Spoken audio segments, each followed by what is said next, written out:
Ashley, Yes, sir.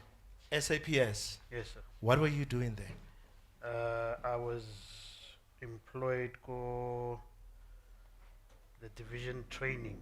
Ah, So when I first got employed was under international training, and then I moved on to do skills audit, and then yeah, that was my last component that I was under. so you were a teacher before? No, no, no, no, no. Not. I left school straight into SAPS. Okay. Um, so how do you then connect that, what you were doing at SAPS, and food? There's no connection at all Okay. because for the better part of I was there for 13 years. So from there, the first 3 years was international training.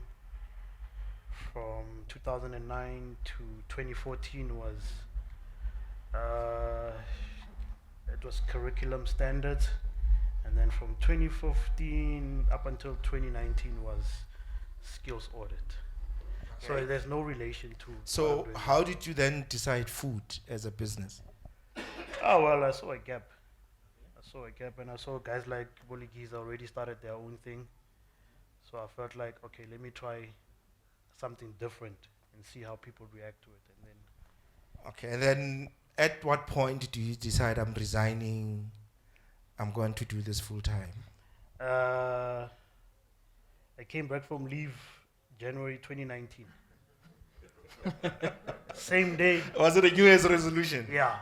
Okay. And then I put in my resignation for the end of February. Okay. So I was gone within a month. Okay. But tell me more about that, because I mean, were you not scared?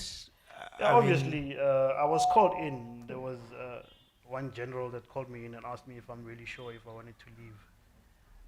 If I stick around, there'll be something for me there. So I asked him, so if there's something for me, if I stick around, why wasn't there something for me when I was still here? So no, it's fine. I'm leaving, and then it was just, it was instinct. Yeah. So I think. so fast forward a bit, you get your pension, Hmm. and the first thing you think, a car. Yeah. Look, I had a car, ne, and then it broke down in December.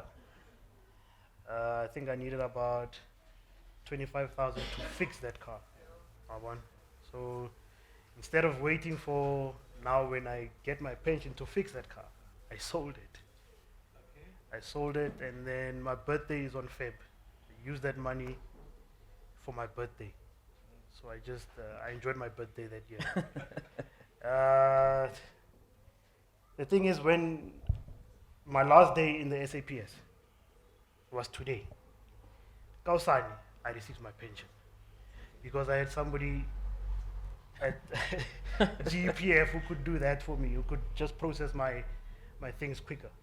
So within me being the last day for SAPS and the next day, I had the funds already waiting for me. So yeah, then I've already decided, already, I want this car, and I went and bought that car. What car? Guess. GTI. Oh my word. Exactly. Yeah, so I bought that and I bought it cash. And I think that was the biggest mistake because I could have just, been a bit more patient and worked a couple more years and bought that car really for myself with the money that, from the business, because I could have just taken that pension money and just put like a whole chunk of it into the business. But isn't that the challenge though with a lot of people who are working and they leave and they get this lump sum and the first thing they think is bling. Yeah, especially if you don't have a proper plan. Yeah. It can be in your head, Yeah. but then if you haven't thought about it, Pila, from A to Z, Yeah. you're gonna have a problem. So I read somewhere someone was saying that if you get money and you don't have a plan, you're going to actually squander the money. You So will. you really need to have a plan. You will. You will Okay. because now you're unemployed. I Yeah. mean, you don't know when your next paycheck is coming from. Yeah.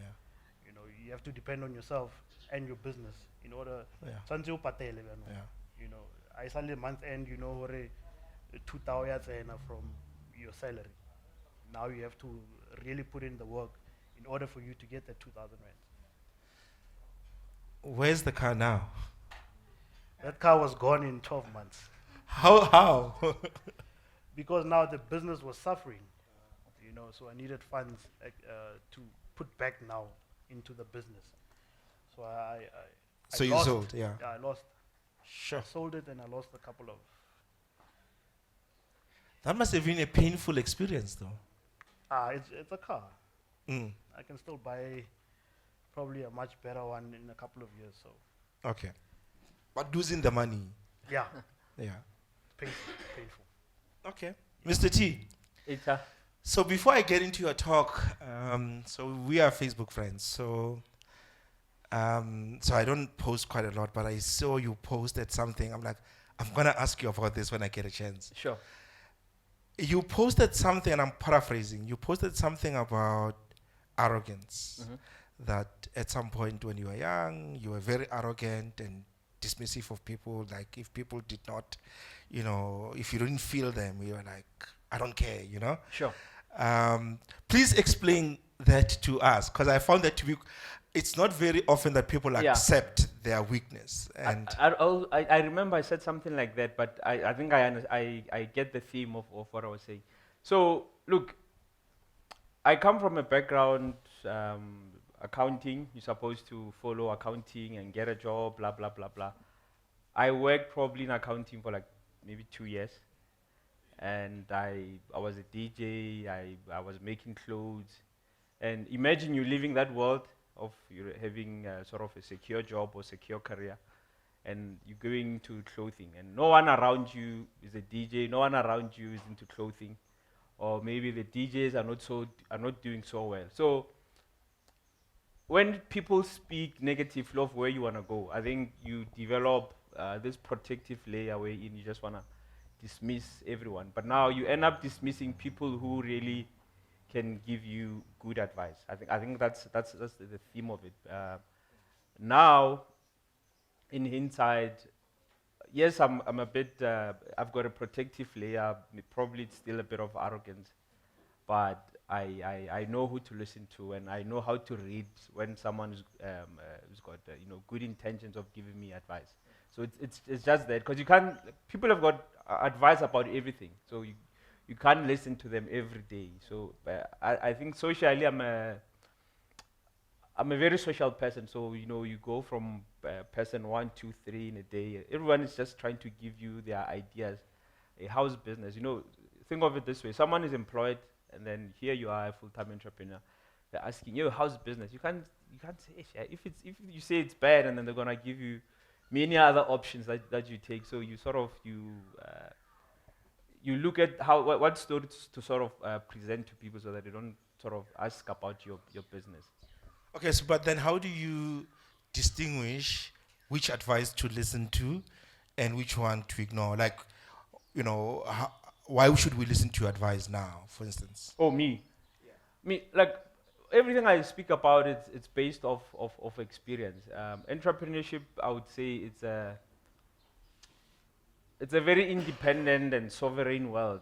Whatever opinion that you have to go and test it. So I don't technically say I give advice. I just say what I have experienced or what I see, and then whether you take it or not, it's up to you.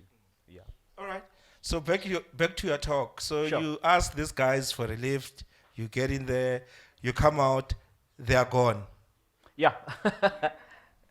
What happens? And to I'm you? like, hey, man, I gave these people $100. Like, it was probably 4 kilometers or something. I'm like, hey, now I came here on a very thin budget, and now whoever I have to ask a lift from, I have to probably give them $20. I don't have more than that. I don't have another $100 to give them. So And I know Ochis is hot. it's hot. Yeah, it's hot, and I was wearing. I was suited up, and I remember the shirt. It's like it's a thick fabric. So, yeah, it was a challenging day. So how did you move from there to back home? No, I saw someone driving out of the mine, and I just said, "Hey, chief, this is the story. Can you just give me a lift to the taxi rank? And I've got this much." Okay. Yeah. So the 90,000, Yes. you propose 165. Yes. They say they can only do 90. They can do 90, and they change sort of 80% of what I was proposing, and it's like, oh, music festival. You know, artists don't charge like little money for that, but in hindsight, I should have taken it.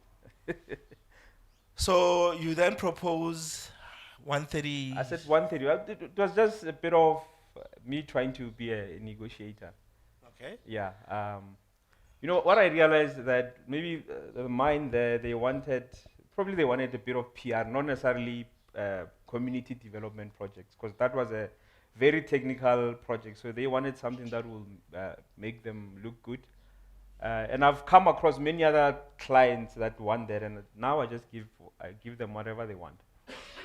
So you so you send the email. No, I can only do 135. 135. Yeah. Yeah, and then you outline. And I outlined, here's what, and I think in a sense I was trying to negotiate Yeah. down their 80% to maybe 60, so that more of the program would run. Yeah. Yeah. First week passes. First week, I remember the first week I called and they said, no, we'll come back to you. Second week, no one was taking my calls. No one was replying to my emails. So when does it dawn on you that it's a lost cause? A month later, because I had budgeted for that money. Okay. Yeah. And yeah, it happened. So I bumped into the lady actually a few years later. She was working for another mine. Mhm. So yeah. And you didn't ask I her? mean, we were just cordial. I wasn't in that proposal, business to business type of thing anymore. But I mean, you didn't follow up to say, what happened. She was with people. I couldn't at that, but like it was, I could see that she's in a professional setting. She's working for another company, and I was there again with another company. So I didn't get time to sort of engage thoroughly. So you say the first time the guys that gave you a lift vanished. Yep. The second time you get a puncher. Yeah. Surely this is a sign. It's a sign that this is not going to happen. Yeah, and I got a puncher after I passed like a four-way stop, and I didn't see it like 1 kilometer down, and then like I could hear the back tires making noise, and like, oh, okay, yeah.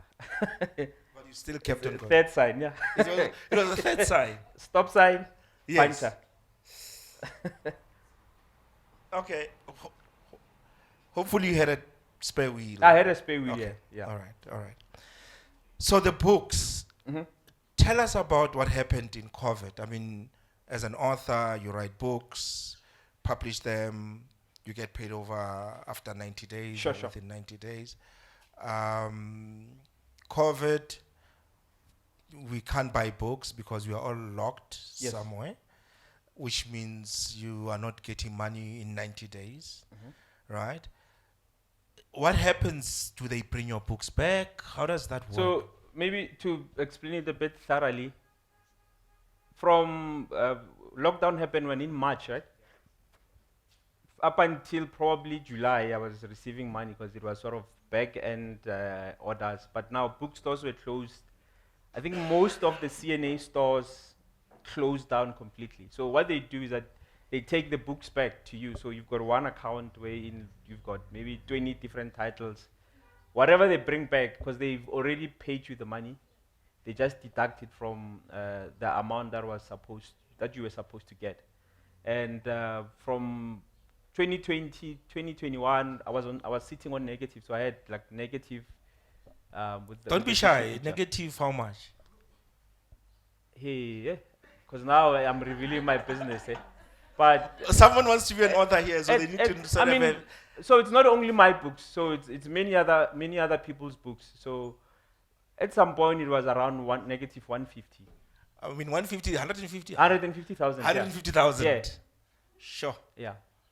In the negative. In the negative. I mean, coming again from a point where I'm used to having Yeah. money come in every month, so Yeah. I can service what's due to the authors. I had 2 employees at the time, so yeah. So usually the question that came out during COVID was saving, right? Uh-huh. That businesses are supposed to save during rainy days. Yep. Right? And COVID was not even a rainy, it was a stormy years. Yeah. Right? You didn't have any savings, Look, nothing to fall back. 2020, I wasn't in a bad shape. The reality started hitting March 2021 now, because the accounting period for most businesses then now they will decide we're cutting our losses, we're closing down the stores, we're taking all books back. So March you get a statement, you realize, oh, a whole lot of books were returned. I think maybe about 2,000 books were returned from bookstores. So give me the day you received the statement and it said negative 150,000. I mean, take me to that. It was gradual. Like I could see from July 2020 that probably I would receive 3,000. Sometimes it will be 300. Blah blah. But now March, that's when it had built up a bit. But I think March, April, there, that was where I saw the realities. Like okay, negative 150. So another things that these stores do is that they order books that they were not ordering before, just to test if they will sell, because their business is doing bad. But now our distributor takes a percentage every time they get books, because they have to courier those books. So when they return those books, your margin is negative, whatever was for courier. So every time books were exchanging hands with the bookstores, it was negative, until to a point where we said, look, let's cancel this consignment thing. Whatever books you give them, they have to pay. But now, instead of taking 20 books, now they'll take just 3 books, 2 books. Okay. So, what's the lesson there? I mean, I want to go deeper on this because I Sure. think it's important. They pay you in advance. No, Right? not in advance. Okay. They take it's September, ne? You say you take books to them, distribute, and then before the end of this month they deliver to the bookstores, and then your payment for these books will come in. What is it? Next month it's October, November.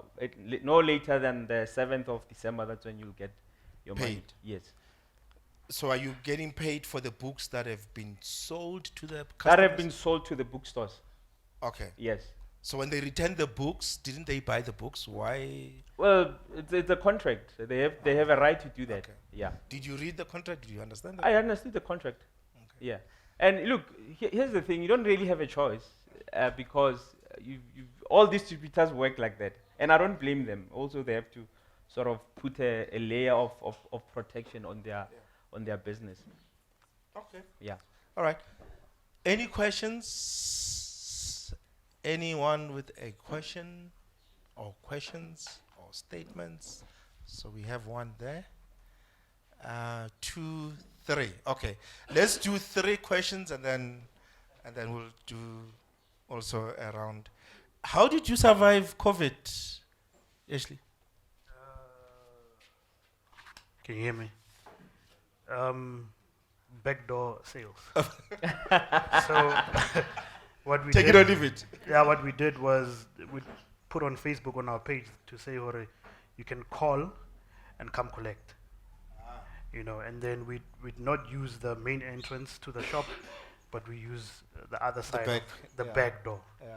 So that's how we basically survived throughout those first few months. Okay. Yeah. But how was business? I mean, everybody was slowing down. Oh well, I mean, I think people got tired of their own cooking, so Yeah. business was good. Is it? It was good. Okay. Yeah. So he obviously lost money. You made money. yeah, Okay. and I mean, the COVID hit when I sold my car. I think COVID hit 3 months later. Wow. So you can imagine from then when I sold the car up until COVID began lockdown, we didn't have money even at the shop. So that first week, we had to scramble whatever we had just to go restock. Yeah. And then that's how we just picked up for the duration of 2020. So were you using the take it or leave it prices, or was it normal price? No, it's standard price. Standard price. Yeah, we were not like that. Okay. Yeah. All right. Yeah. First question, your name and the question.